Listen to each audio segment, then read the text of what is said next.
여기 스로베니아에서 한국 문학을이라는 제목으로 그 강의를 할 건데, 뭐 강의라기보다 그냥 이야기이고요.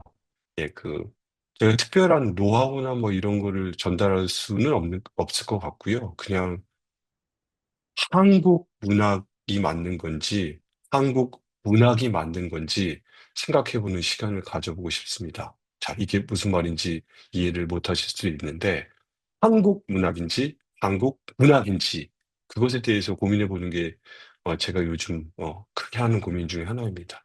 그래서 제가 생각하고 있는 문학에 대해서 이야기하고, 그다음에 여러분들도 또 그런 생각이 있으시면 그 생각을 공유했으면 좋겠다는 생각을 하고 있습니다. 그리고 이런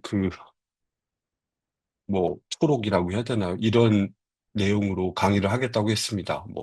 그야말로 비현실적이게도 우리는 지금 K의 모든 것이 부민 시대에 이전에도 어쩌면 앞으로도 오지 않을 시기를 살고 있으며 그 파장은 드라마, 영화, 음악, 음식, 자동차, 가전, 그리고 이제는 조심스럽게 문학에까지 이르고 있는 까닭에 한국 문학이 세계 속으로 확장되는 이 시점에서 정작 한국 밖에서 문학을 연구하고 가르치며 심지어 쓰고 읽는 행위는 어떤 의미를 지닌가 알아보려고 본 강연에서는 중유럽 혹은 그 너머 낯선 공간에서 한국 문학을 마주하면 느낀 질문들을 중심으로 대처를 편하게 때로는 불편하게 보통 혼자 떠드는 방식으로 가끔은 서로의 의견을 들어보는 방식으로 함께 고민해 보고자 하는데 괜찮으실지 모르겠네요. 이거 한 문장이죠. 예, 그냥 한 문장이에요. 그냥 그렇게 써봤는데, 여기서 키워드는 사실은, 어, 그냥 이겁니다.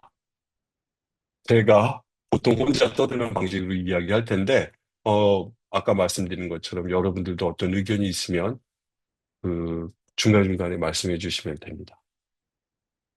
어, 첫 번째로는, 그, 여러분들 화면 속에 이제 제가 있잖아요.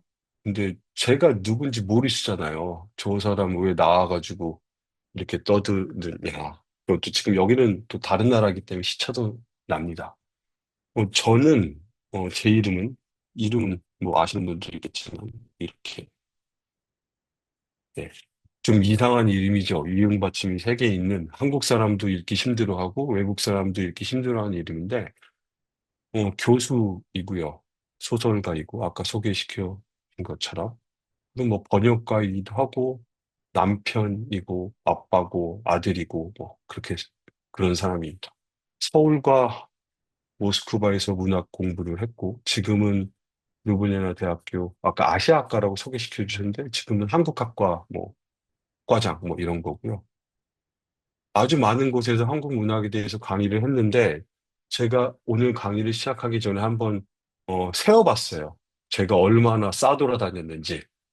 그랬더니 슬로베니아, 독일, 한국, 미국, 영국, 대만, 일본, 슬로바키아, 오스트리아, 이탈리아, 크로아티아, 루마니아, 불가리아, 조지아, 터키, 러시아, 체코, 브라질, 헝가리, 에스토니아, 리투아니아 이 정도 나라에서 한국 문학에 대해서 떠들었더라고요. 어, 그러니까 이 많은 나라에서 제가 대단해서가 아니라 어떤 사람들은 여러분들처럼 한국 문학에 대해서 알고 싶어 하는 것 같아요. 혹은 한국 문화에 대해서 알고 싶어 하는 것 같아요. 그래서 그런 이야기들, 제가 했던 이야기들, 혹은 제가 하고 있는 이야기들, 이런 것이다라고 여러분에게 말씀드려보고 싶고, 그리고 그 말씀을 듣고 나서 또 시간이 되면 여러분들의 의견도 듣고 싶어요. 특히 숫자가 많지 않기 때문에, 대신, 임 교수님의 의견은 듣지 않겠습니다. 꼰대나 먹물 이야기는 제가 별로 듣고 싶지는 않아요. 제 주변에 아주 그런 사람이 많거든요. 그리고, 다른 방식으로 저를 소개하자면, 제가 가장 저를 멋있게 소개하는 방식은 이거라고 생각해요. 대한민국에서 태어났다. 2013년 슬로베니아에 정착하였다. 이렇게 설명하고 싶은데, 이 방식은 여러분들이 문학을 좋아하시는 분이라면 언젠가 이미, 보셨을 방식이에요. 이게 미능사에서 나온 밀란 쿤데라 전집의 밀란 쿤데라를 소개하는 방식이거든요. 체코슬로바키아에서 태어났다. 1975년 프랑스에 정착하였다. 그래서 제가 이런 방식으로 제 책을 소개하고 싶다고 하니까 에디터들이 하지 마라. 그건 쿤데라만 할 수 있는 거다. 쿤데라만큼 유명해지면 하는 거지. 너 같은 그런 작가는 할 수 없다. 하지만 저는 이런 걸 좋아합니다. 여기에는 이제 두 가지 정체성이 들어있는 거죠. 한국에서 태어났고, 지금 한국 밖에 있다.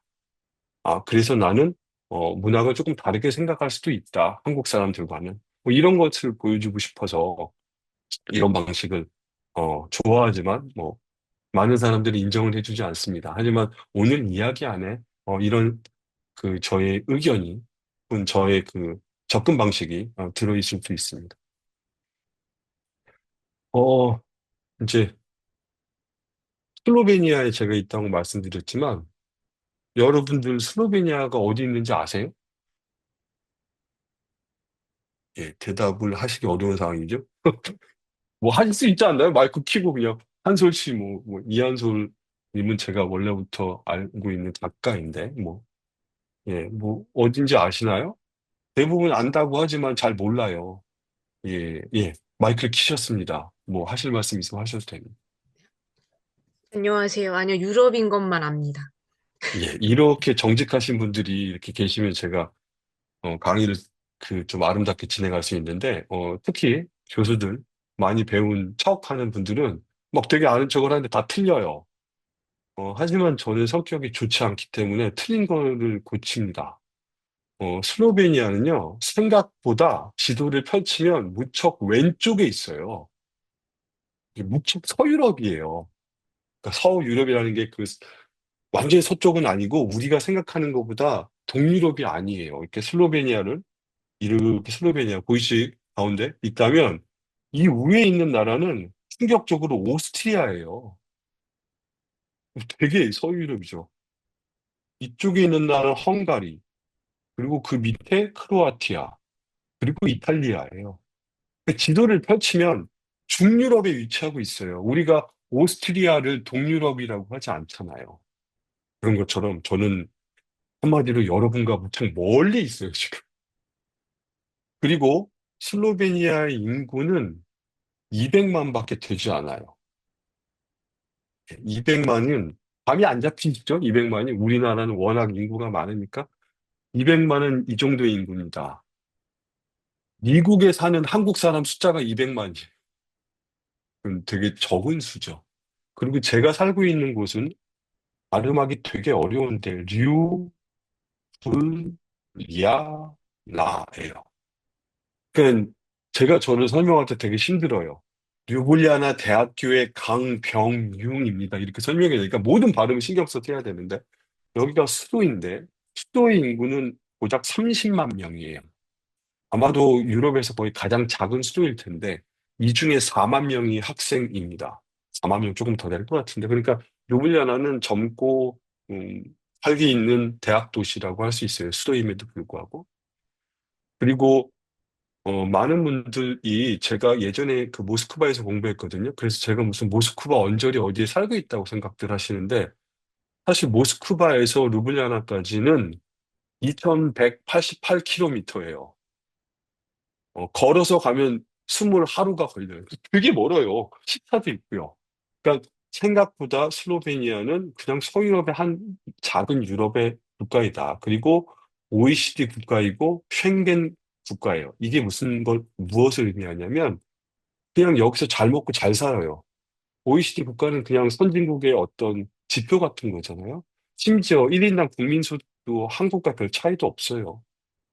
그러니까, 생각보다는 이 사람들이 문화와 문학에 대한 관심이 많구나라고 염두에 보셔도 돼요. 그러니까 한국 문학을 배우려는 학생조차 있겠죠. 근데 많은 분들이 그 슬로베니아를 그 구유고슬라비아의 국가 중 하나로 알고 계신데, 맞습니다. 근데 그 중에 아주 많은 나라들이 있어요. 뭐, 슬로베니아, 크로아티아, 보스니아, 헤르체고비나, 북마케도니아, 세르비아, 몬테네그로가 옛날에 구유고슬라비아였는데, 그 중에 가장 왼쪽에 있고, 가장 서구화돼 있고, 가장 잘 사는 나라예요. 근데 이 말씀을 드리는 이유는, 그렇게 말씀을 안 드리면, 슬로베니아를 왜 그런지 모르겠는데, 사람들, 특히 한국 분들이 약간, 좀 못 살고 안타까운 나라로 생각하시는 분들이 있더라고요. 근데 그렇지 않습니다. 그냥 잘 먹고 잘 살고 있어요. 거기에서 문학을 어떻게 연구하는지, 거기에서 한국 문학을 어떻게 얘기하는지에 대해서 오늘 얘기해 보려고 합니다. 첫 번째 질문. 요즘 한국 사람들도 영어를 잘하죠? 잘하나요? 아, 이거 정도는 뭐 손으로 이렇게 대답해 주실 수 있지 않나요? 뭐 잘해요, 못해요, 몰라요, 싫어요, 뭐 이렇게. 잘하나요? 아, 메아리가 계속 돌아오지 않지만, 예. 잘한다고 합시다. 혹은 못한다고 합시다. 그건 중요한 거 아니고. 자, 근데 이런 단어 아세요? 영단어 중에서? 외국어를 두 개 할 줄 아는 사람은 영어로 뭐라고 하는지 아시나요? 예, 모르시나요? 아세요? 모르세요는 대답할 수 있지 않나? 압니다. 뭐 제가 따로 물어볼 수는 없잖아요. 예, 뭐, 아무튼. 뭐, 임 교수님 아시죠? 예, 우리가 그걸 바이링구얼이라고 하잖아요, 영어로. 바이링구얼이신 분, 여기서. 내가 두 개 정도는 한다, 언어를. 아, 없나요? 모든 분들은 한국어밖에 못 하시는 건가요? 그럼 영어, 예, 예. 웃어주셔서 고맙습니다. 영어로, 세 가지 언어를 할 줄 아는 사람을 뭐라고 하는지 아세요? 예, 아시겠죠? 트라이링구얼이라고 해요. 트라이링구얼이신 분. 없겠죠. 왜냐면 바이링구얼도 없는데 어떻게 트라이링구얼이 있겠습니까? 저는 트라이링구얼은 아니에요. 네 개를 할 줄 아는 사람을 쿼트리링구얼이라고 하는데 저는 쿼트리링구얼이에요. 네 개의 말을 할 수 있어요. 그리고 다섯 개를 할 수 있는 사람은 판타링구얼이라고 하고 여섯 개는 뭐 헥사 뭐 이렇게 말하는데 더 많이 하면 폴리그롯이라고 해요. 근데 한국 사람들은 뭐 폴리그롯은 거의 없죠. 그러면 진짜 여러분에게 여쭤보고 싶은 건 한 가지 말밖에 할 수 없는 사람은 영어로 뭐라고 하는 줄 아세요? 그냥 언어를 한 가지밖에 못하는 사람. 혹시 임 교수님 뭐라고 하는 줄 아세요? 모르겠어요. 바이링구얼, 트라이링구얼, 모르세요? 거짓말인 것 네. 같은데. 예. 보통 이렇게 물어보면 사람들은 대답을 모노링구얼이라고 말해요. 왜냐면 바이, 트라이 뭐 이렇게 하니까. 하지만 정답은 어메리칸이에요. 자, 영어를 아시면 웃으셔야 돼요, 여기서. 아메리카는, 와, 아메리카! 왜냐면 우리는 그 미국 사람을 조롱하는 걸 좋아하니까. 여기서 핵심은 미국 사람은 혹은 미국 외에 외국어를 못하는 나라의 사람들이 있어요. 어디가 있냐면, 예를 들면 한국. 지금 방금 한국 사람들 외국어 얘기 나오니까 막, 딴데 보고 막 이러잖아요. 그럼 사람들. 또 어느 나라 사람이 영어나 외국어를 못하는지 아세요? 미국, 한국, 일본, 중국, 러시아, 프랑스, 이런 나라 사람들이 못해요. 그것을 부인할 수는 없습니다. 왜 못하는지 생각해 보신 적 있나요? 한국 사람, 일본 사람, 중국 사람들이 왜 외국어를 못할까요? 제가 지지난주에 일본에 갔다 왔는데 아주 힘들었습니다. 영어가 통하지 않는 세상에서 너무 막 힘들었어요. 그리고 중간에 중국을 경유했는데 중국에서도 막 너무 막 힘들었어요. 그냥 소통하는 데 있어서. 왜 못하는지 고민해 보신 적 있나요? 그럼 반대로 외국어를 잘하는 나라 사람들이 있어요. 대표적으로 유럽에서 네덜란드 사람들 외국어를 무척 잘합니다. 크로아티아, 슬로베니아, 노르웨이, 룩셈베르크 이런 나라 사람들이 영어를 엄청나게 잘하고 외국어를 무척 잘해요. 예를 들면 슬로베니아에서 제가 이제 그 동양학부에 소속되어 있는데 거기에 이제 아주 많은 슬로베니아 사람들과 같이 일을 합니다. 제가 아까 전에 막 재수없게 저는 4개국어를 합니다 막 말했는데 그냥 저 같은 사람은 그냥 동양학부의 모든 교수는 다 4개국어예요. 제가 단언컨대 그렇게 말할 수 있어요. 최소 4개국어예요. 그리고 심지어는 제 동료 교수가 몇 개국어를 하는지 저는 알지 못해요. 왜냐하면 제가 모르는 외국어로 그 사람이 말하는 걸 제가 들어본 적도 없고, 들을 기회도 없으니까. 근데 어느 날, 저희 학부에, 프랑스 작가가 이제 방문했어요. 그래서 저희는 처음에 영어로 막 대화를 나눴죠. 근데 한 교수님이 오시더니 되게 자연스럽게, 일본 학과 교수님이신데, 그냥 프랑스어로 이야기를 시작하시더라고요. 저는 그분이 프랑스어를 하는 거를 몇 년 동안 들어본 적도 없고, 한다는 걸 알지도 못했어요. 근데 되게 자연스럽게 불어로 막 얘기를 하시는 거 보니까 적어도 의사소통이 되는 수준으로 하시는구나라고 알게 됐죠. 근데 이렇게 네덜란드, 크로아티아, 뭐 노르웨이, 아니 룩셈베르크 이런 데 사람들은 왜 외국어를 잘하는지 고민해 보신 적 있나요? 아무 대답이나 해도 되는 거죠. 아무 대답을 제가 제일 좋아해요. 제가 지금 아무 말이나 하고 있잖아요. 그 독자적인 언어가 있기 때문이지 않을까 싶어요. 예. 어, 제가 아무 말이나 하셨지만 저는 이제 대답은 제가 그래도 이렇게 배운 척 해야 되니까 슬로베니아에 독자적인 말이 있어요. 슬로베니아어가 있고, 네덜란드 독자적인 어가 있죠. 크로아티아에도 독자적인 말이 있어요. 노르웨이 있고, 스웨덴 있고, 핀란드 있고, 다 있습니다. 근데도 외국어를 잘해요. 보통 네덜란드에서 3.5개에서 4개 정도 한다고 하더라고요. 평균. 물론, 언어의 유사성이 있죠. 근데 그런 건 좀 번외로 치고, 어, 네덜란드 작가 한 명이라도 아세요? 지금 검색하지 않고. 여러분들 그래도 문학을 좋아해서 여기 오셨잖아요. 네덜란드 드라마 한 편이라도 보신 분, 룩셈부르크 음악 들어보신 분, 노르웨이 드라마나 예능 보신 분 없을 거예요. 그게 전 답이라고 생각해요. 이건 제 의견이니까 동의 안 하셔도 돼요.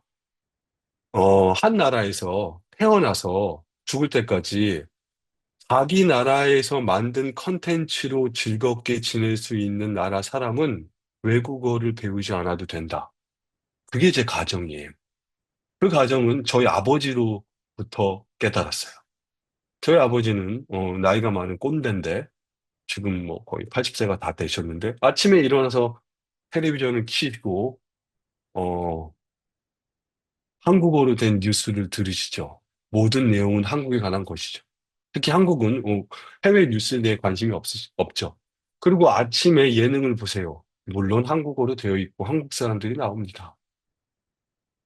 그리고 점심에 한국어로 된 다큐멘터리를 보시죠. 한국 사람이 만든 겁니다. 그리고 산책을 하실 때는 한국어로 된 음악을 들으세요. 주로 트로트를 들으시죠. 그리고 저녁에 오셔서 한국어로 된 드라마를 보시고, 시간이 되시면 한국 음식을 드시고, 친구들이랑 가끔씩은 한국 영화를 보러 가세요. 심지어 가끔은 한국 연극도 보십니다. 한국어만 알아도 행복하세요. 하지만, 지금 제가 확인했다시피, 네덜란드에서는 그게 불가능해요. 제가 네덜란드 배우 중에서 아는 사람은 딱 한 명입니다. 여러분들도 아실 거예요. 함케 얀센이라고 그 예전에 엑스맨에서 진 그레이 역할을 한 사람이에요. 2000년도에. 네덜란드 사람이지만 네덜란드 배우로서 성공한 게 아니라 네덜란드 배우지만 헐리우드에 가서 엑스맨에 캐스팅이 돼가지고 성공한 거예요. 하지만 K가 들어가는 배우들은 요즘에 그렇게 성공하지 않죠. 그냥 자기 말로 그냥 액팅을 해서 연기를 해서 성공하고 심지어 한강 작가도 자기 말로 그냥 글을 써가지고 세계가 알게 되는 거잖아요. 그래서 저희 작은 결론은 외국어를 못하는 것을 부끄러워하지 말고 자랑스럽게 생각하자. 외국어를 못한다는 것은 우리 것이 있다는 것이다. 그 중에 가장 중요한 것이 바로 문학이다. 라고 생각하는 거예요. 국뽕이죠, 국뽕. 근데 그게 사실인 것 같아요. 실제로 텍스트가 없으면 그 어떤 컨텐츠도 만들 수 없거든요. 드라마를 대본 없이 만들어낼 수 있나요?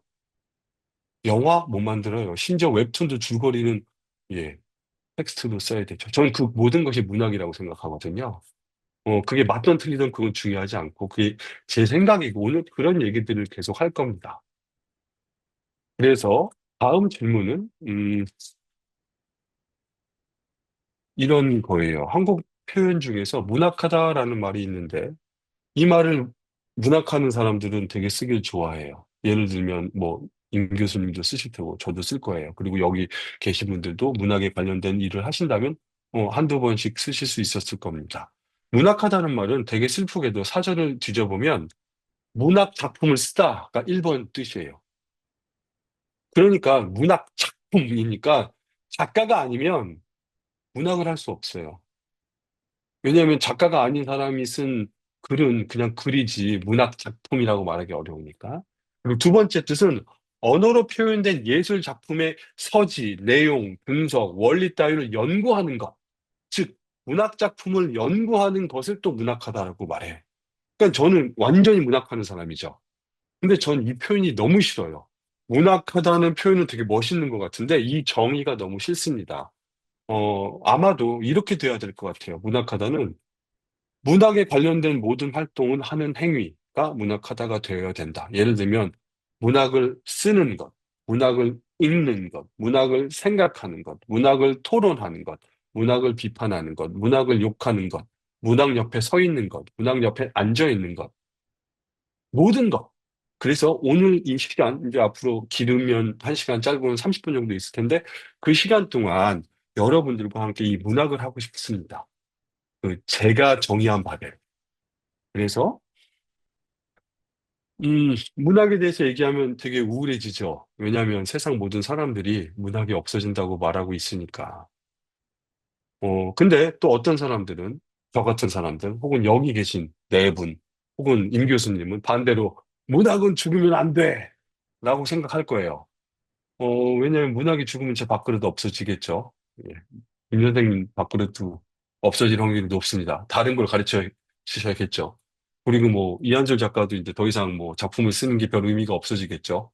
그리고 다른 분들 뭐 여기 그 동네 백수님, 뭐 혜정님, 경미님도 뭐 문학을 사랑하니까 여기 계시겠지만 문학이 없어지면 이제 더 이상 사랑할 수 없어요. 마치 사랑하는 사람이 죽는 것과 비슷한 거라고 저는 생각하는데 그러면 문학이 살아남아야 된다면 그 문학의 기능, 문학의 효용에 대해서 우리가 막 주장해야 될 거 아니에요. 문학은 살아남아야 됩니다. 왜? 문학은 이런 기능이 있어요. 이런 가치가 있어요. 라고 말해야 되는데, 문학의 가치에 대해서 생각해 보신 적이 있나요?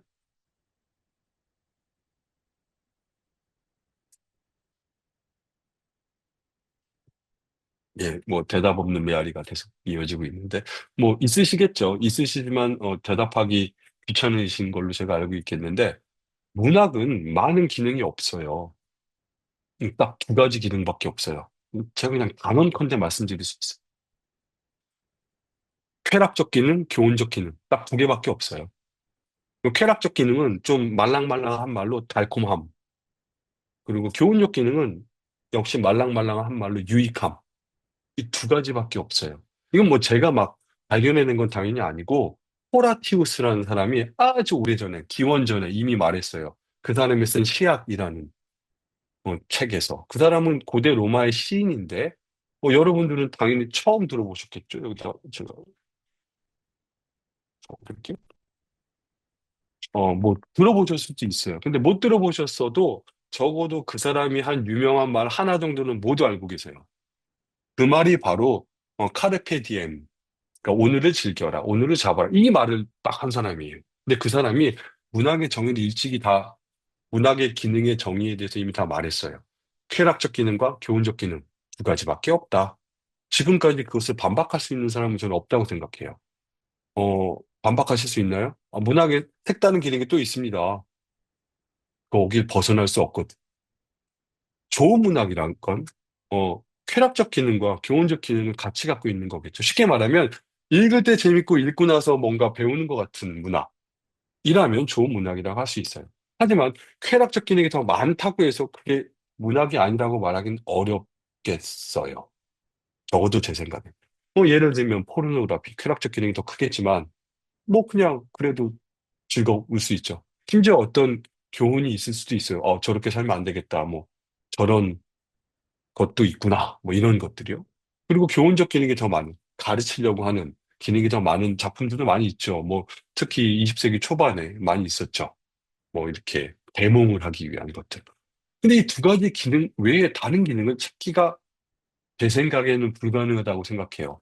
만약에 가능하시다면 지금 마이크를 켜고 저한테 말씀해 주시던 건, 나중에 따지세요. 그러면 이런 질문을 하실 수 있어요. 그래, 네가 말했지. 문학에 두 가지 기능이 있다고. 근데 문학의 기능이 딱 두 가지라면 그럼 우리는 더 이상 문학을 할 필요가 없다. 왜?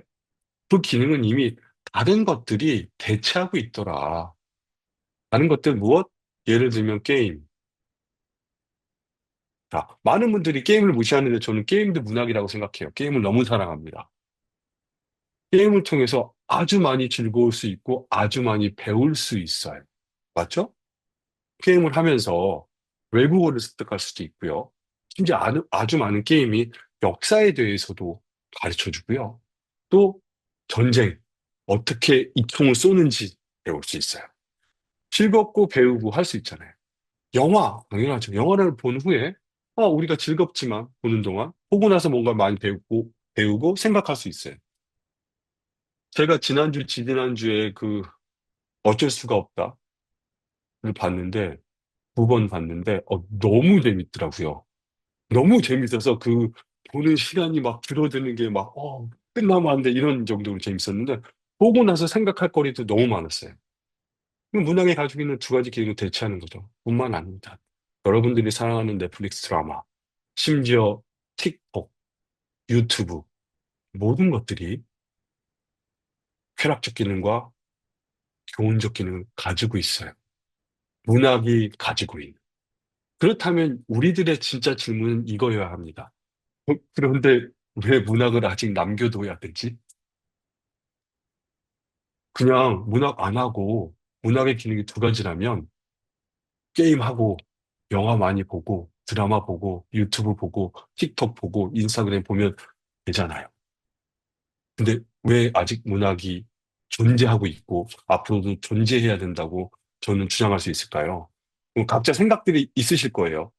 거의 모든 분들은 문학을 약간 신성하게 생각한다고 저는 생각하거든요. 뭐 어떠신가요, 여러분? 왜 문학이 존재해야 되죠?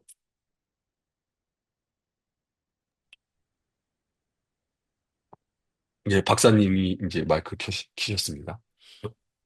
아, 저요? 예, 박사님 그러니까 아니세요? 맞죠, 박사죠. 예. 어, 그 심지어 문학 역사책이랑 박사입니다. 예, 네, 그렇죠. 역사책이랑 문학책이랑 이렇게 교차로 읽을 일이 많은데요.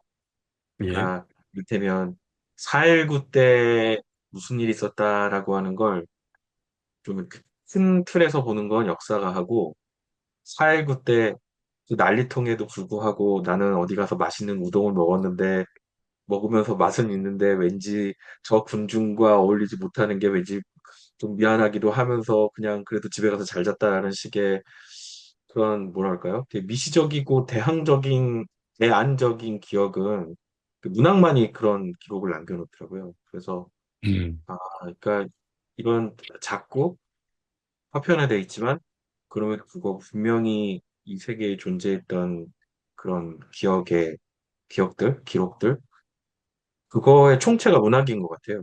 그래서 음, 철학하고 역사하고 문학이 이렇게 교양의 삼각편대로 항상 같이 움직이는 것도 그런 어, 세밀하게 기억할 수 있다라고 하는 역량과 되게 관계가 있는 게 아닌가. 또 그게 또 음. 재미이기도 하고 교훈이기도 하고요. 네. 예, 그렇습니다. 역시 그 교수한테 마이크를 주면 안 되죠. 얘기가 길어져요. 맞아요. 길어지고, 뭐, 삼각편대라든지, 뭐, 이렇게, 어떤 별로 크다라는 공감이 안 되는 어떤 비유라든지, 뭐, 미시거시, 이런 단어들을 사랑하시죠. 근데, 네. 전적으로 공감합니다. 전적으로 공감하는데, 이제 저는 이제 반박을 위한 반박을 하는 겁니다. 이거는 제 진짜 의견이 아니에요. 그러니까, 인공의 반박이죠. 그거 뭐, 영화나 드라마가 더 잘하지 않나? 미시적인 거? 전 계속 살아남아야 할 이유는 잘 모르겠고, 제가 게임, 영화, 드라마보다 문학을 좋아하거든요. 그러니까 그냥 그 예. 이유를 설명드리고 싶어서요. 일단은 좋죠. 예, 예. 게임, 그 영화, 어떤 반박을 네. 피하기 위한 어떤 술수죠. 이건 개인적인 의견이니까 반박하지 마라. 예, 네, 말씀하십시오. 그 게임, 영화, 드라마는 어쨌든 뭐 개발자든 배우들이든 감독이든 어쨌든 이분들도 노력해서 엄청 멋진 장면을 저희에게 보여주잖아요. 근데 책 같은 경우에는 글자만 있잖아요. 그러니까 게임, 영화, 드라마는 만들어진 장면을 우리가 봐야 되는데 글자는 내가 이 글자 속의 장면을 제가 머릿속에서 만들 수 있단 음, 말이에요. 네. 그러니까 정해준 장면이 아닌 제가 내 속에서 만들 수 있으니까. 그래서 뭔가 게임 영화 드라마가 주지 못하는 어떤 신선한 내 자극을 문학이 주는 것 같고, 그리고 제가 또 한 음, 가지 예를 들면은, 제가 최근에 성교육 책을 읽었거든요. 근데 성교육 책을 성인이 돼서 처음 읽어봤어요. 근데 거기에 어떤 내용이 있었냐면, 그 뭐 드라마, 영화 같은 데 보면, 왜 막 남성이, 뭐 여기 거의 성인들이시니까, 남성이 막 여성을 녹화 중이에요? 좋아해서, 그러니까 남성이 여성을 좋아해서 뭔가 왜 약간 그런 거 있죠. 일본어로도 카베동이라고 막 좋아하는 여성을 벽에 밀어붙이고 뭔가 그거를 되게 로맨틱하게 그리잖아요. 근데 사실 이게 현실에서는 로맨틱한 장면이 아니고 왜냐면 상대가 원하지 않을 수도 있으니까 그게 폭력이 될 수도 있다는 식으로 책에 써 있었거든요. 근데 저가 그거를 읽고 그러니까 사람들이 아무래도 좀 시각적인 데 노출돼 있다 보니까 그런 드라마, 영화에서 로맨틱하다고 생각한 장면들이 이제 실제로 이제 좀 들여다 봤을 때는 그렇지 않다는 걸 이제 책이 알려주니까. 그러니까 음. 어쨌든 영화, 드라마, 게임이 알려주지 못하는 것을 책에서도 보는 경우가 많았어요. 네. 자, 그래서, 네. 정리해 볼게요.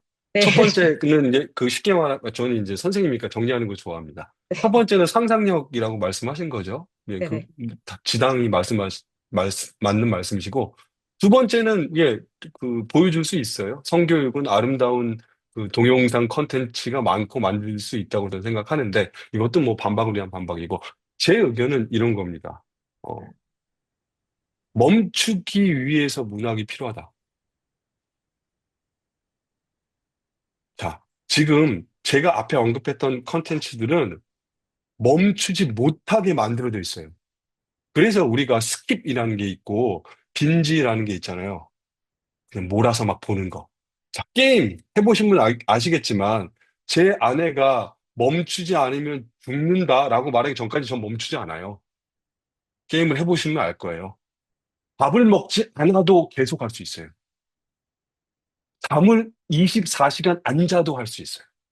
멈춤을 허락하지 않습니다. 영화, 영화 보다가 중간에 멈추실 수 있어요? 제가 아까 전에 뭐, 그, 박찬욱 감독 영화 재밌다고 했는데 갑자기, 너무 멋있어. 멈춰야지. 못 하잖아요. 영화의 구조는 멈추지 않게 돼 있어요. 드라마, 멈추지 않게 돼 있습니다.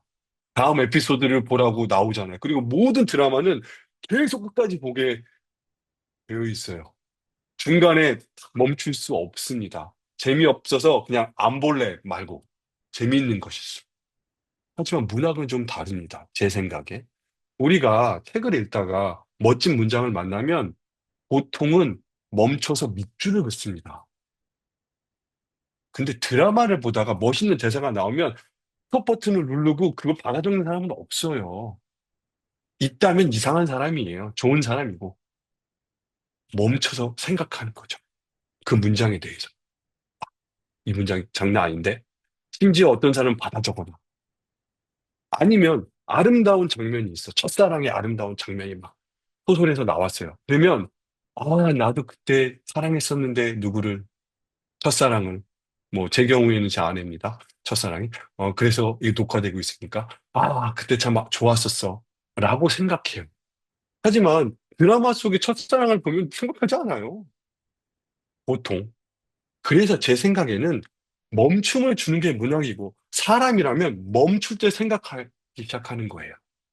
그래서 쉽게 말해서 그 생각이 상상을 만드는 것이고 그래서 다른 매체를 너무 빠져들면 생각을 안 하게 된다고 생각하는 것 같아요, 사람들이 제 생각에.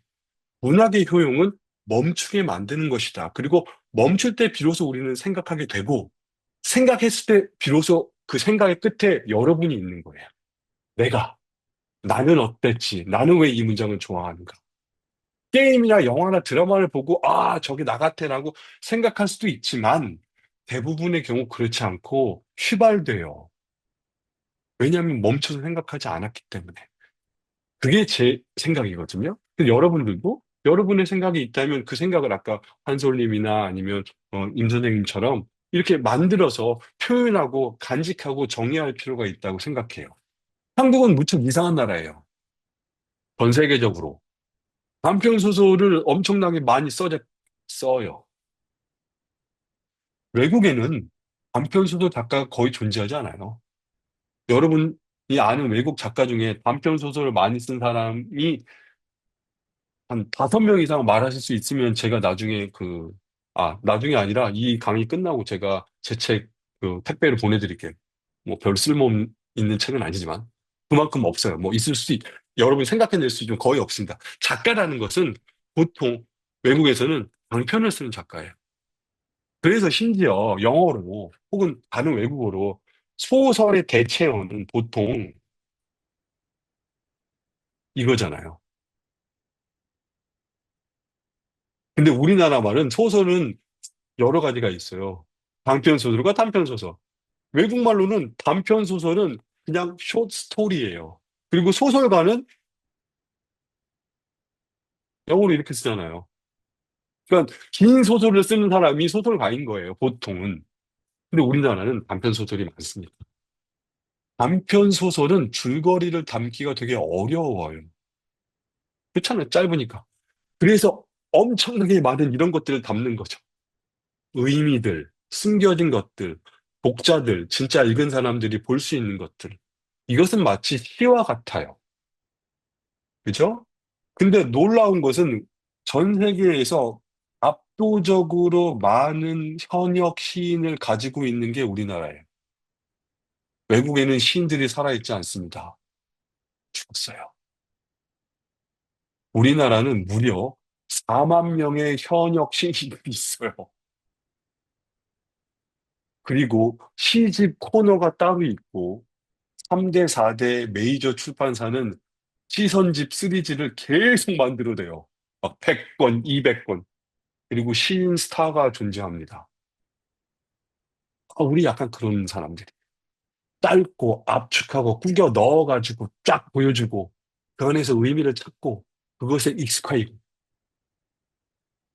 그게 어쩌면 제가 생각하기엔 거의 유일하게 한국 문학과 한국 밖의 문학이 다른 것이 아닐까 생각합니다. 그래서 지금 많은 이야기들 했는데 이제 느끼셨을 거예요. 한국 문학 얘기를 한다고 말했지만 저는 한국 문학 얘기를 하지 않았어요.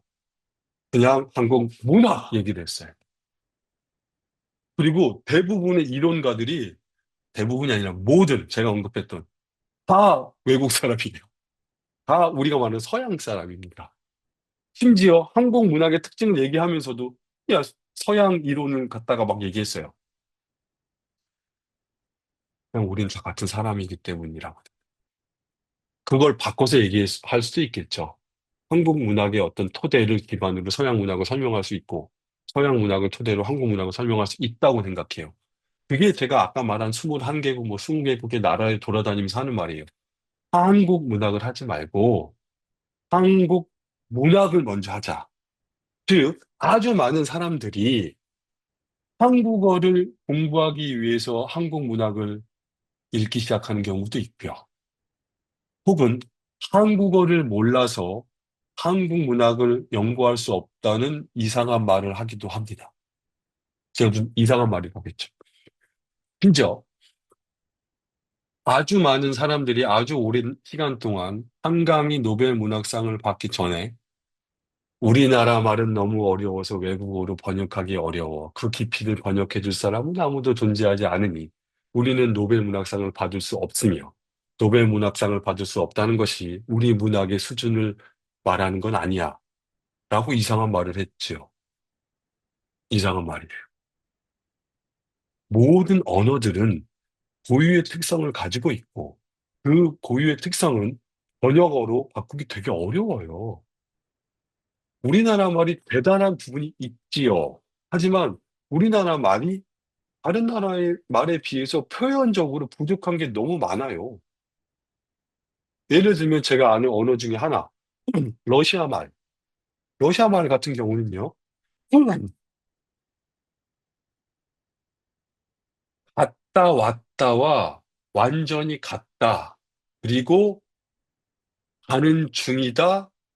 이런 것들을요, 다 다른 동사의 형태로 표현해요. 우리는 가는 중이다, 갔다 왔다, 이런 식으로 표현하잖아요. 그냥 개개의 것들이 그냥 다른 형태의 동사로 존재해요. 그러니까 그 동사 하나만 보면 아주 디테일하게 그 사람의 동작을 알 수 있어요. 예를 들면 영어는 그것을 완료형으로 쓰잖아요. have pp로.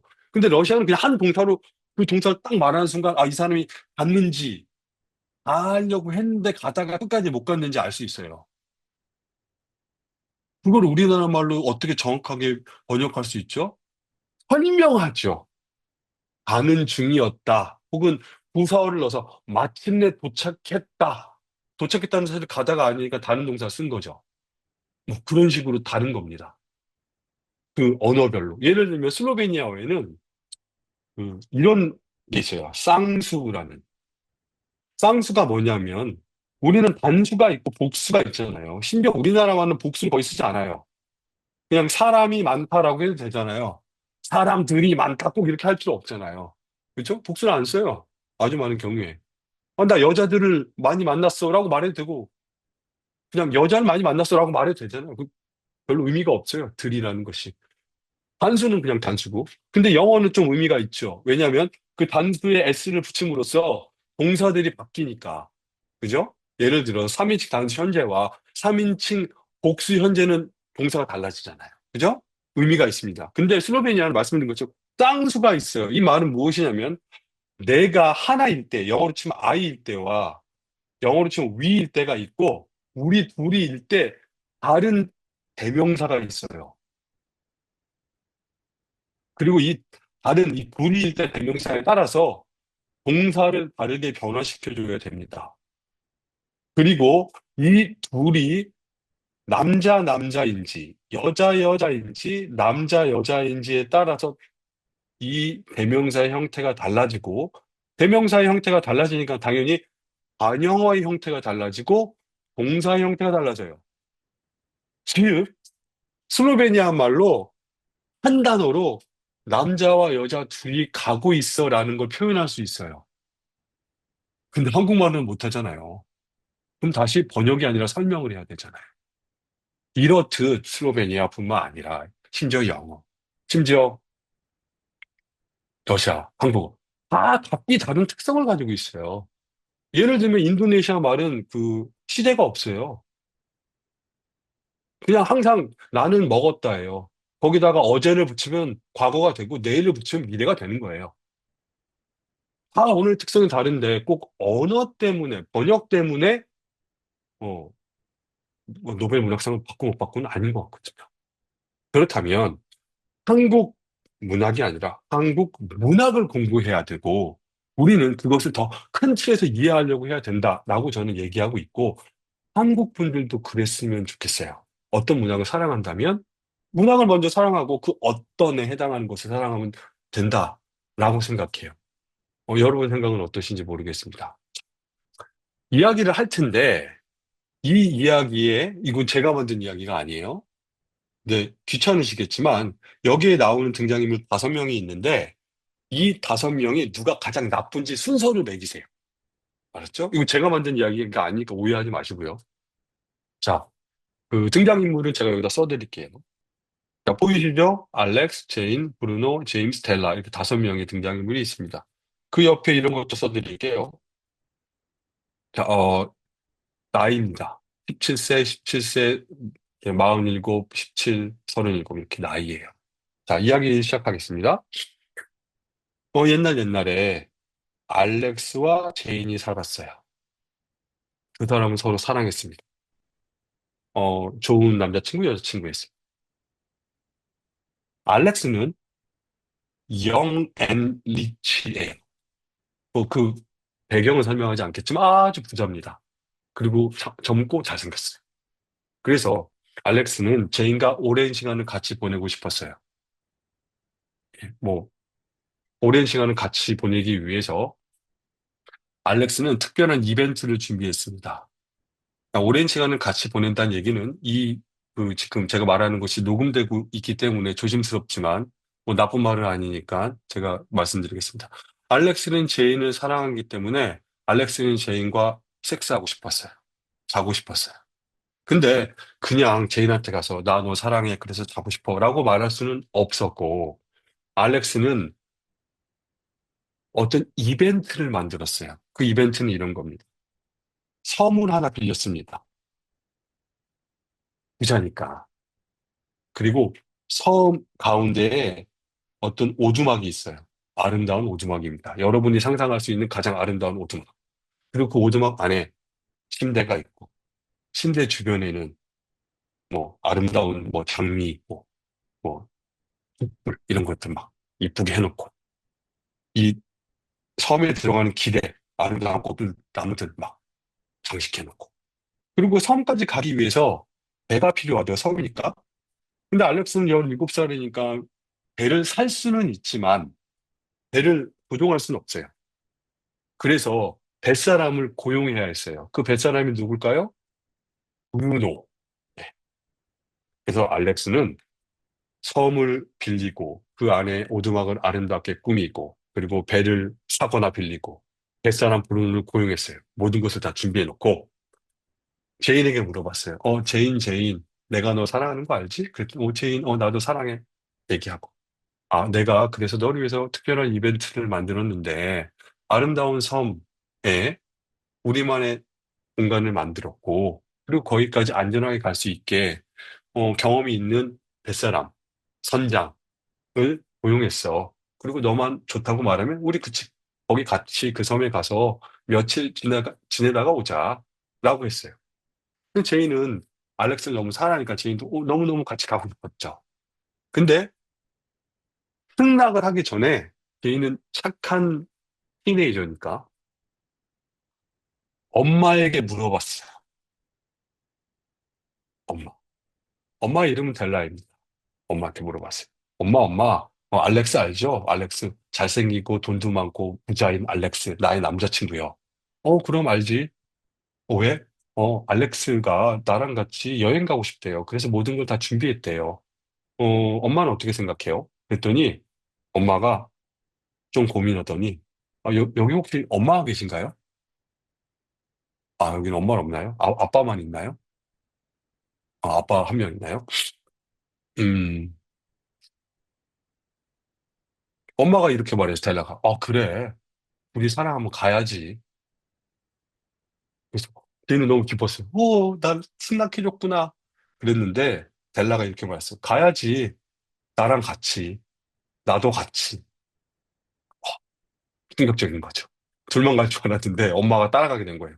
그래서, 알렉스, 제인, 델라, 브루노가 같이 가게 됐어요. 이 슬픈 소식을 알렉스 입장에서 슬픈 소식을 듣고 알렉스 이렇게 생각했어요.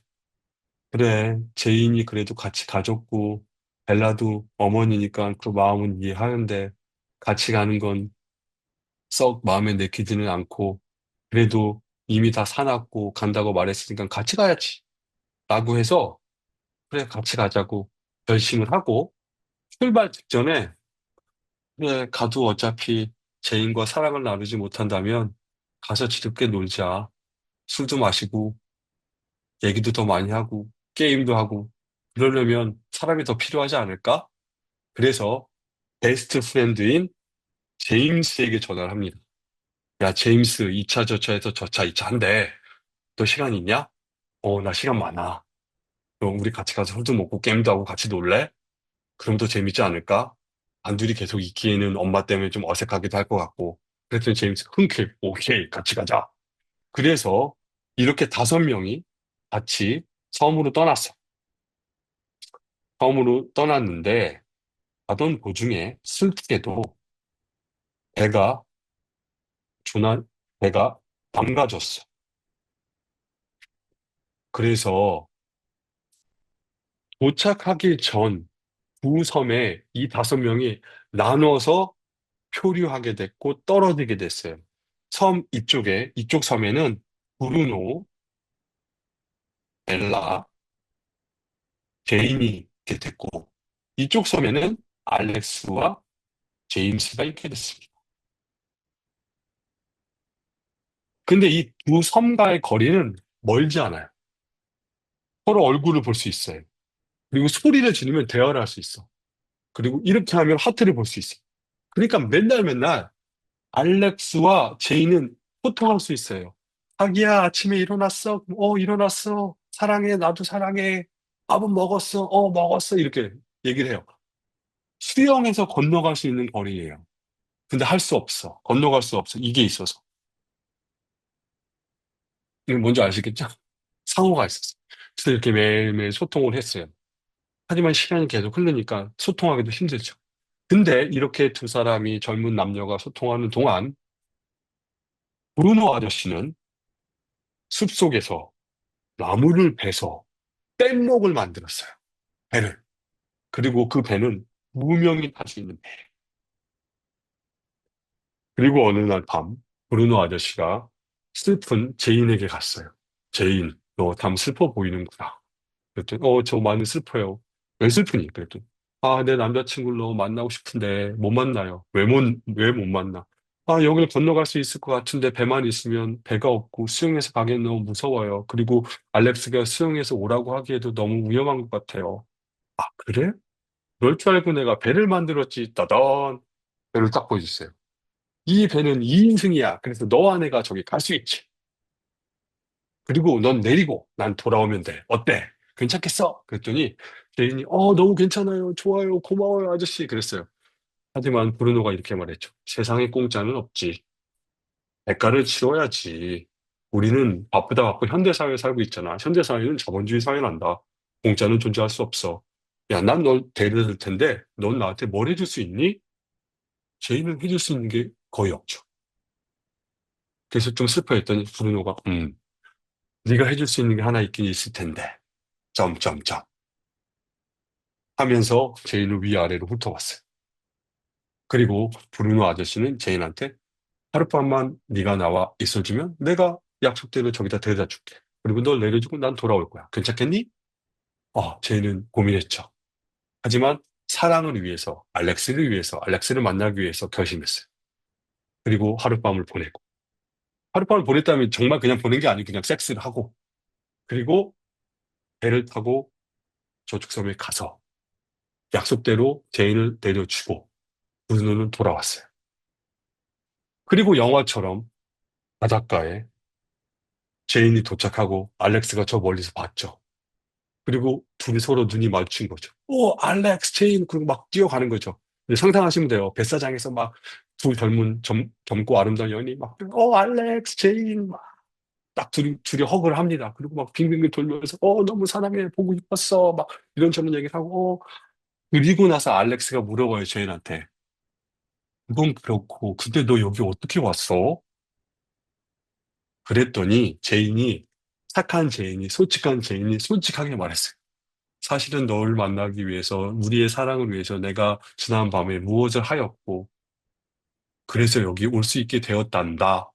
라고 말했더니, 알렉스는 너무 화가 나서 허그를 하고 빙글빙글 돌다가 제인을 집어 던졌어요. 진짜 집어 던진 게 아니라, 난 더 이상 너의 남자친구가 될 수 없어. 하고 이별을 통보하고 가버렸어요. 제인은 너무 슬프고 좀 억울하기도 했겠죠. 그래서 매일 낮, 매일 밤, 해변에 앉아서 저쪽 섬을 바라보면서 슬픈 표정을 하고 있었어요. 내가 저 섬으로 돌아가는 게 나을지, 난 무엇을 할 수 있을지, 내가 잘못한 건지, 브루노가 잘못한 건지, 알렉스가 잘못한 건지, 뭔지 모르겠다. 하면서 고민하면서 슬픈 표정을 하고 앉아 있었는데, 어느 날 산책을 하던 제임스의 베스트 프렌드가 산책을 하고 지나가다가 제인을 발견했어요. 제인, 너 거기 왜 있어? 그랬더니, 계속 슬픈 표정을 했죠. 그랬더니 제임스가 제인 옆에 앉았어요. 이렇게 나란히 앉아서, 왜 그래? 라고 물어봤더니, 제인이, 제인은 아까 말씀드린 것 솔직하기 때문에 솔직하게 다 말했어. 사실은 저차 저차에서 2차 저차에서 2차 저차에서 우리는 이별하게 되었다. 그랬더니 제임스가 알렉스 그 자식 밴댕이 속았딱지 그걸 이해를 못 해주고 참, 나 같으면 블라블라 막 얘기를 했어요. 따뜻하게 들어줬죠. 그랬더니 제인이 제임스 제인이 살며시 아 고개를 숙이면서 제임스의 어깨에 이렇게 기댔어요. 그리고 둘은 같이 저 먼 바닷가를 바라보았습니다. 그리고 이야기는 끝. 자, 어, 이야기 다 이해하셨죠? 한국말로 했으니까. 자, 나쁜 사람의 순위를 한번 매겨보세요. 매기시고 간단하게 이유를 말해 주셔도 돼요. 내가 생각하기에 이 사람이 제일 나쁜 이유는 뭐 이것 때문이다. 뭐 두 번째, 세 번째 역시 말해 주셔도 돼요. 물론 뭐 아무 말씀 안 하셔도 돼요. 근데 순위는 좀 매겨 주셨으면 좋겠습니다. 창을 열었거든요. 음. 제 입장에서 되게 충격적인데요. 자, 그 혜정님 보면 브루노 1번, 벨라 2번, 알렉스 3번, 제인 4번, 어? 예, 제임스 5번이에요. 혹시 그 말씀하실 수 있는 건가요, 혜정님은? 예, 이게 똑같은 이유인가요? 엄마 입장에서 이거 그 어떤 모성애 뭐 이런 건가요? 책임감? 나의 책임이라기보다는 어른들이 제일 잘못했다고 생각해서 네. 나이 많은 사람들이 문제다. 브루노도 나이 많고, 델라도 나이 많고, 그러네요. 없을 거의 이거 나이 순으로 적으신 건가요? 근데 이제 제임스 같은 경우는 그냥 바보 같은 같이 따라온 것밖에 죄가 없다고 생각해서 네, 그랬고 아, 네, 근데 브루노 아저씨가 제일 잘못하신 것 같습니다. 네. 예, 예, 아저씨라고 부르기도 싫죠. 네, 네. 사실. 동네 백수님. 참, 그러네요. 충격적입니다, 진짜. 알렉스. 알렉스가 제일 나쁜 놈이고요. 제임스. 이거 제가 잘하고 있는 거 맞죠? 네, 맞습니다. 브루노, 벨라, 제인은 뭐 착한 축이에요. 여기서는 완전히. 예, 뭐 코멘트 하십시오. 코멘트 하셔야 될 것 같습니다. 여기서 지금 이거는 뭐 거의 와우, 아니, 존경합니다. 저 이렇게 다른 분들하고 다를 줄 몰랐어요. 아니에요. 지금 두 분도 달라요, 사실은. 완전 똑같진 아, 않아요. 다들 네. 다른데 음. 벨라가 두 번째 가는 것도 뭐 이렇게 정상적 사고는 아닌 것 같아요. 보편적 사고? 뭐 아무튼 예, 말씀해 네. 보세요. 그 백수님. 네, 뭐, 저는 알렉스가 가지고 있는 일종의 연애 관계에 대한 기대 지평이 굉장히 얄팍한 조건에 있다는 점에서 알렉스를 아, 제일 나빴다라고 생각을 했고요. 그리고 사실 예. 그 다음에 왜 제임스를 꼽았냐면은 솔직히 상황적 위로라고 생각하고 알렉스하고 그리고 제임스가 베프잖아요. 그렇다면 저는 이 사람들이 가지고 있는 가치관도 분명히 동일한 나이대에는 비슷하게 형성돼 있을 것 같거든요. 어, 그러니까 이게 제인을 꼬시기 위한 기회로서의 대사로 보여서 야, 얘 예, 대단하다라고 생각을 했고요. 그리고 브루노는 그쵸. 그 여기에서 이제 연배가 또 느껴지는 거. 잠깐만 녹화되고 있죠? 안 되나?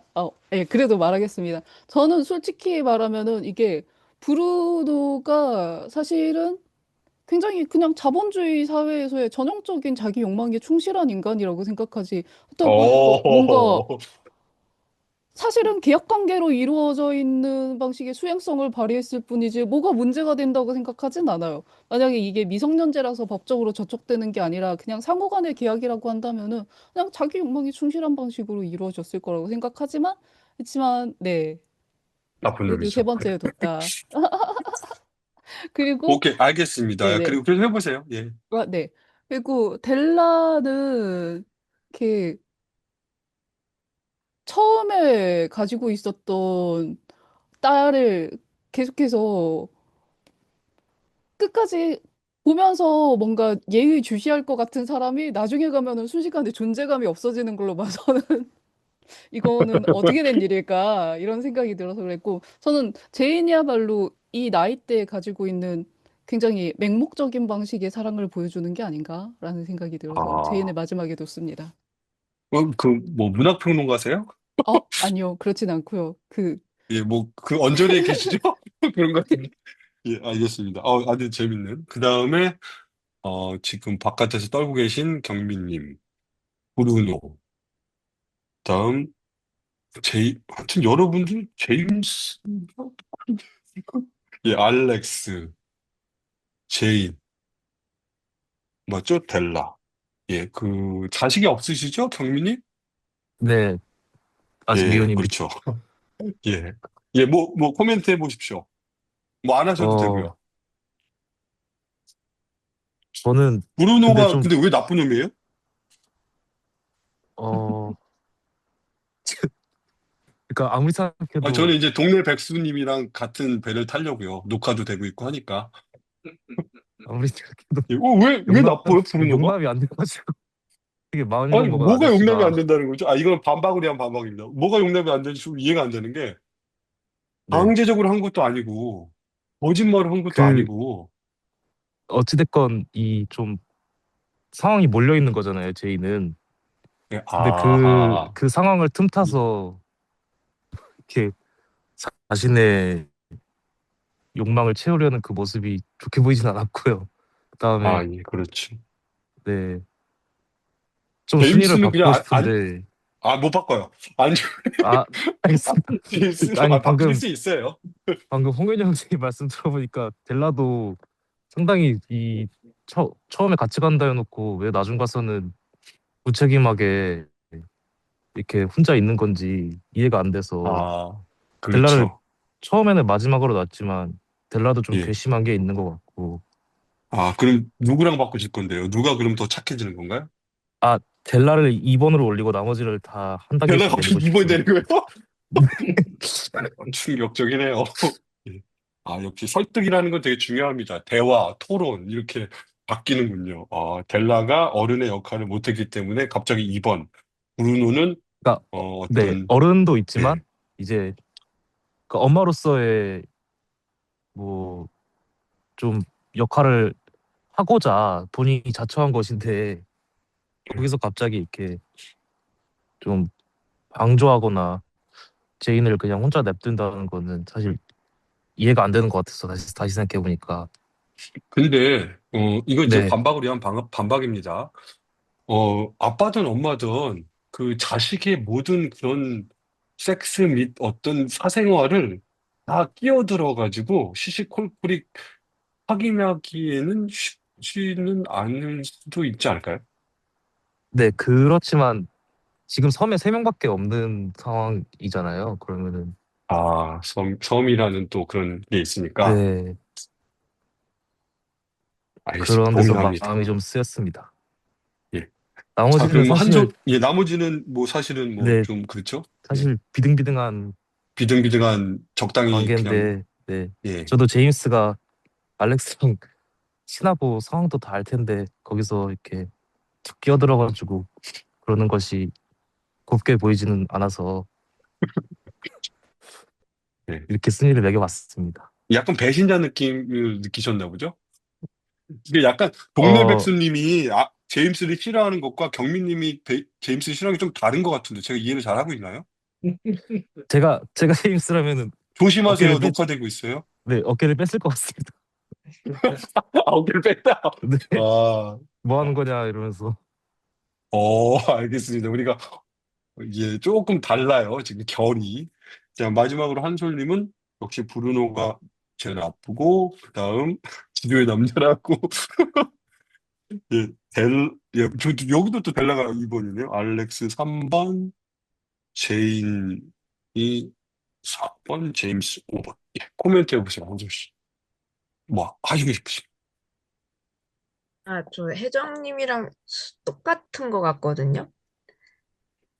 어쨌든, 네. 그래? 근데 저도, 다른데? 아니, 알렉스를 세 번째로 쓰신 것 같은데요. 알렉스 세 번째, 제인 네 번째. 채팅창 보면요.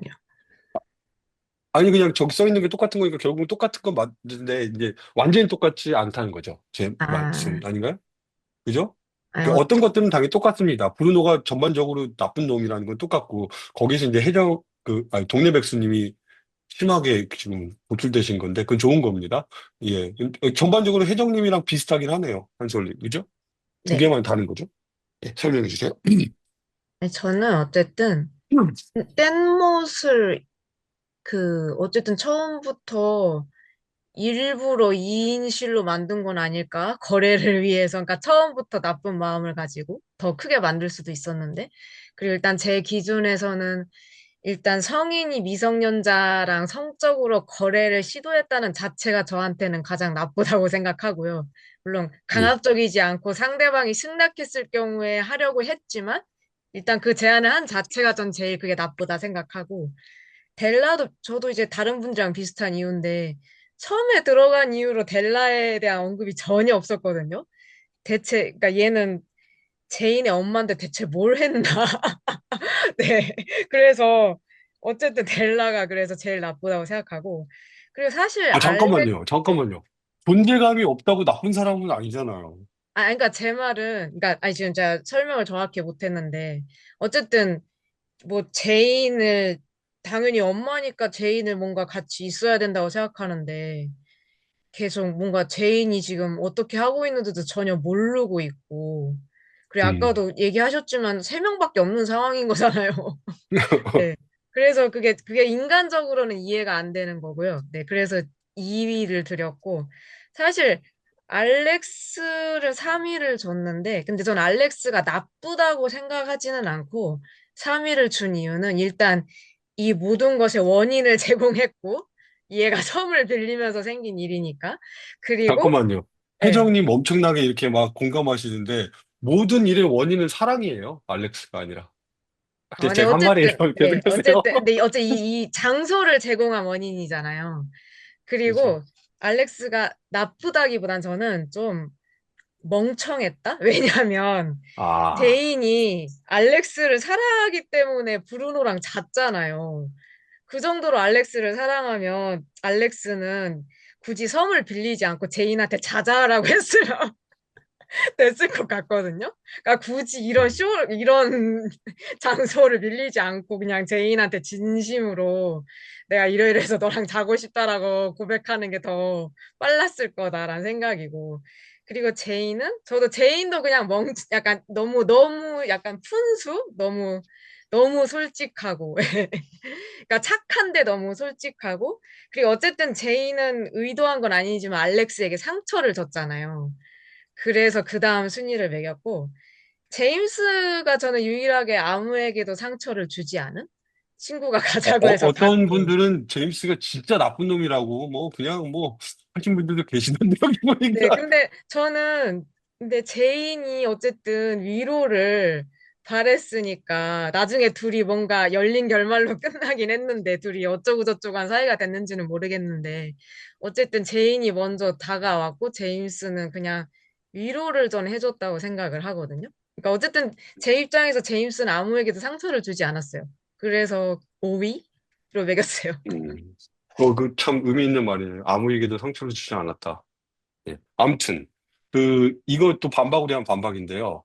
브루노가 물론 뭐 좋은 사람이라고 생각은 안 하지만 한솔씨 말씀에 의하면 미성년자 용납이 안 된다. 그러면은 진짜 반박을 위한 반박이에요. 녹화되니까 되게 조심해야 되는데 그 이런 관계를 맺기 전에 그러면은 뭐 민증이라도 까라고 해야 되는 거예요?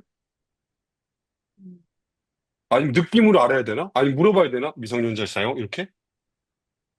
그게 만약에 잘못의 원인이라면 그 나쁜 위기의 상황을 이용하는 나쁜 것은 그냥 여기서 드러나는데 그러면 거래라는 표현은 아주 나쁜 표현이지만 이 브루노 입장에서 거래를 할 때 내가 이렇게 배를 만들었고 자본주의 사회에서 그래서 뭔가를 얻으려고 하는데 그 얻으려고 하는 게 섹스인데 뭐 섹스를 얻는다는 게 꼭 좋은 건 아니지만 그거를 이제 말하는 사람 입장에서 물론 미성년자랑 그 어떤 것도 하면 안 된다고 저도 100% 생각하지만 이 이야기 속에서 그러면 브루노가 착해지려면 근데 너 몇 살이더라 이렇게 해야 되는 거예요? 전 그래야 된다 생각해요. 아, 멋있다. 그래야 네, 됩니다. 네. 예, 감사합니다. 제가 이제 공유를 안 해도 될 것 같고요. 공유해야 되나? 예. 제가 생각하는 문학은 바로 이런 거예요. 지금 하신 이야기를 제가 하나밖에 안 했잖아요. 근데 결론이 다 달라요. 심지어 충격적이게도 막 브루노가 제일 나쁜 놈이 아닌 경우도 있고요. 우리는 그냥 보통 브루노가 제일 처음부터 나쁜 놈인 느낌이 풍기지 않습니까? 다른 사람 이름 알렉스, 제일, 브루노, 뱃사람, 막, 47살, 막, 그렇잖아요. 그리고 여러분들이 말씀하신 거에 되게 다양한 관점이 있잖아요. 그냥 하나의 작품도 아니죠. 그냥 어떤 이야기를 이야기하셨는데 다 다른 걸 주장하시고, 기준이 다 다르고, 그죠? 예, 그리고 생각하시는 거 달라요. 그, 엄마의 역할을 크게 보시는 분들이 의외로 많았고, 그리고 약간 여성주의적 관점에서 보는 분도 분명히 계셨고, 그리고 그 나쁨을 멍청함과 연결시키는 것도 있고, 이제 사회적 기준도 또 다르고, 무엇이 옳다고 말할 수 없고요. 그냥 자기 기준이 있으면 된다고 생각합니다. 그래서 제가 생각하는 문학이 바로 이런 것이고, 이런 것을 배운 후에 한국 문학을 배웠으면 좋겠어요. 아니면 한국 문학을 배우면서도 이렇게 될 수 있다고 생각했으면 좋겠어요. 왜냐하면 한국 문학을 우리가 교육해봐서 알지만, 배워봐서 알지만, 너무 답을 정해놓고 모든 걸 정하잖아요. 심지어 그 노벨 문학상 받은 작품들도 평론가들이 말한 게 답인 것처럼 반복해서 얘기해야 되는 거예요. 어떤 자리에서. 근데 그게 무슨 의미가 있을까? 그게 의미가 생기려면 여러분들, 당신, 제가 생각하는 문학의 기준이 있어야 되고, 그리고 그 정의가 있어야 되고, 그리고 또 그 의미를 만들 수 있어야 된다고 생각해요. 지금은 아주 단순하고 좀 약간 우스꽝스러운 이야기로 예를 들었지만, 모든 문학이 비슷하게 적용될 수 있다고 생각해요. 그것에 대해서 말할 수 있어야 되고, 오늘 뭐 동네 백수님처럼 다르지만 딱 말하니까 우리가 이해가 되잖아요. 그리고 비슷하면 또, 난 뭐 혜정님이랑 비슷하다. 아, 이런 부분들은 또 같이 생각하는구나. 다름과 유사함과 같음과 이런 것들을 같이 얘기할 수 있게 문학의 역할을 해야 되는데, 그러기 위해서는 우리가 할 일은 우리만의 기준을 세우는 것이다. 그래서 한국 문학보다는 한국 문학이 더 중요하고, 그 문학 안에는 문학을 이렇게 쓰잖아요. 그러니까 리터레이처. 이게 가장 중요한 알파벳이라고 생각해요. 이거는 여러분이잖아요. 그죠? 유. 그래서 저는 예, 유럽에서 이런 얘기들 많이 하고 다니고요. 물론 이건 그 얘기의 일부겠죠. 그리고 어, 그것을 통해서 더 많은 사람들이 그냥 한국 문학 말고 문학을 더 많이 사랑했으면 좋겠고, 문학을 사랑하는 사람들 중에서 또 한국 문학을 좋아하는 사람들이 더 많아졌으면 좋겠습니다.